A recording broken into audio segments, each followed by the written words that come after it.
here with episode 3, probably one of the funnest episodes in the entire series because we finally get to slap together your AR-10, which means if you're putting together your own Aero M5 AR, you'll get the full walkthrough today. But for the rest of you, and don't worry, 90% or more actually applies to your build also.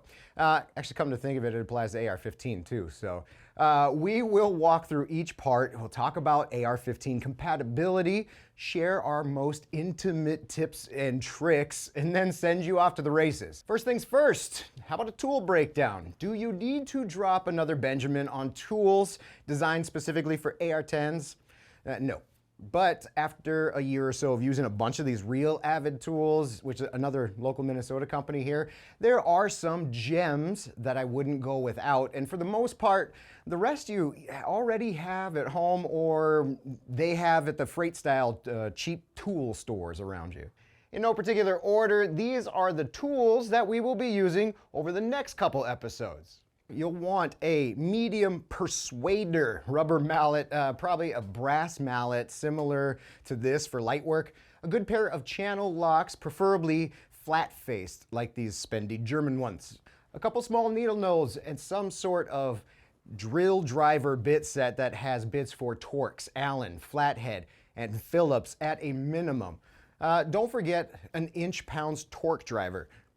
Most important, a reliable torque wrench, because 65 foot-pounds means 65 foot-pounds. The actual barrel nut wrench, this is kind of a problem actually. Might be for some of you because, again, there is no AR-10 standard for your barrel nut, and not all manufacturers include the right wrench, like Aero M5, Atlas R1. They're just leaving you to the wolves. So look for wrench flats or for the M5. It's an AR-15 armor's wrench with the Delta ring style pattern. If you have to, spend the money for the right tool because 40 to 65 foot-pounds of torque is kind of critical. Few other tools and gear to have ready: a set of standard flat punches from 1/16 of an inch and up, not giant.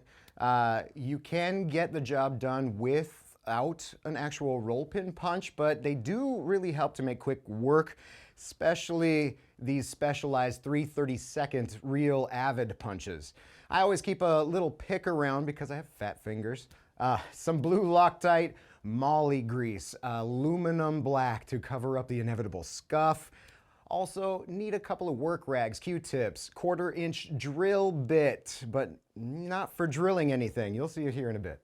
All right, first up, all our tools are laid out. Let's start with the easy stuff and put together the upper barrel, barrel nut, dust cover, and the forward assist. All right, we're gonna start with your barrel first with very light grease on the extension. Go ahead and lube up 360 degrees of your barrel nut threads. Then you're gonna thread and tighten by hand a few times to season in those threads, and then torque to what your manufacturer recommends. For the Aero M5 in particular, it is 65 foot-pounds recommended, but actually here's where I would say go slightly under because you do have to ensure that the barrel nut threads allow you to put your gas tube through, because if it doesn't line up, it won't fit. Next up, you have your forward assist, and it is AR-15, AR-10 compatible, so don't worry about it here. If you have a threaded pin like this one here on the M5, then unthread it, slide your spring onto the assist, orientate the flat side towards the pin, push in for max travel, and then drop the pin to hold it all in place. If your AR-10 upper has a roll pin, the process is basically the same, just start the pin a little beforehand. That 3/32 roll pin is the right size. As for your dust cover, it needs to be AR-10 specific because it's bigger. As for how it's installed, might be different if you have a forward assist or not, but in general, you're sliding the rod through, capturing the one edge of the cover, and then capturing the spring, doing a little twisty turn, and then capturing the other end of the cover and putting it in place. Time-saving tip for this procedure: tiny needle nose pliers with a little bend in them, just like these ones. All I do is grab the short tail, give her the old wrap around clockwise, capture it with the rod, seat the rod, and then give it a small smack to set it in place. But here, M5 users, beware.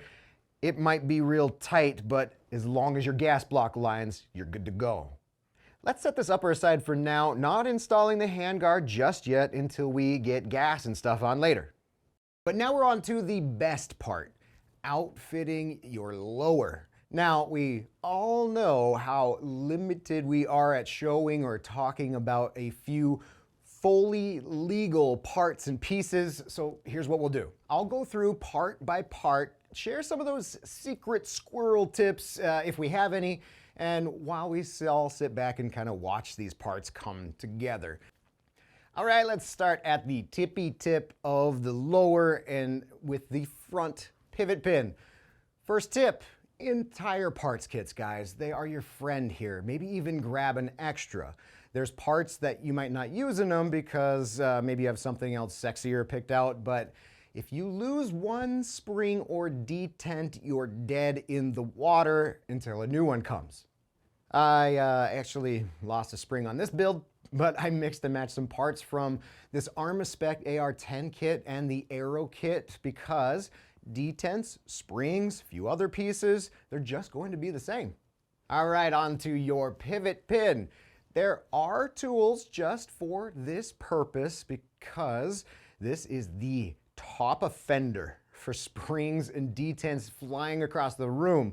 I'm telling you, this one will try your patience, guys. So here's a couple clutch tips. Number one, if you don't have a fancy tool, set up a box or a fort or something to at least try to keep your spring and detent somewhat contained. Tip number two, the 3/32 punch is your friend here, along with a very small and flat screwdriver, razor blade tip, something to hold everything down because your clevis pin trick won't work here necessarily.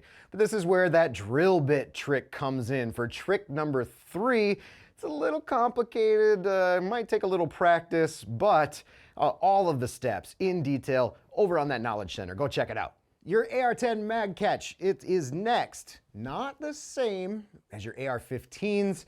I'd say most AR-10 options out there from different manufacturers will probably be interchangeable. And one tip here. Lightly install the spring button and release. Push the button in as far as possible. Rotate it just enough to catch one, maybe two threads. And then use a punch, like this plastic one, to fully push that thing out and tighten it the rest of the way. All right, next we're upgrading your Gray Ghost AR-10 bolt catch. Another pretty standard part, actually, not cross-compatible with AR-15, maybe the springs, but just get AR-10 specific. Here we are putting in the Phase 5 extended release because honestly, it's a massive trigger well, even for my fat fingers. And I actually hate taking my support hand off my dang handguard to engage my bolt release. That's just me. All right, couple bolt catch tips here. This threaded bolt catch roll pin is money. Just take your time to thread it in because you can scuff the side of this thing. Tip number two, if your lower is not threaded, a 3/32 roll pin punch, but definitely this real Avid flat-sided roll pin starter punch. It's perfect for not scuffing the side. All right, next up we have your bang bang lever, the trigger assembly. If you have a favorite go-to trigger for your AR-15, you're in luck, because pretty much most of the time they'll fit. Maybe there's a couple that don't fit AR-10s, probably harder to find one that doesn't. In that case, tons of sexy options out there, but don't just choose your trigger on sex appeal. I'll link below to our AR-15 triggers episode and how to, quote, grade your trigger. Those videos, I'll keep them down below. They're all about creep, take up, break, reset, and whatnot. Awesome Rise Armament Rave 140, super sporting trigger. It's got a 3.5 pound single stage pull weight. Guys, these drop in fire control groups. They're only getting more affordable, so it's absolutely worth spending the time here to pick out your trigger. carefully and intentionally. Please check out those trigger episodes and feel some triggers before you pull the trigger. Dang it.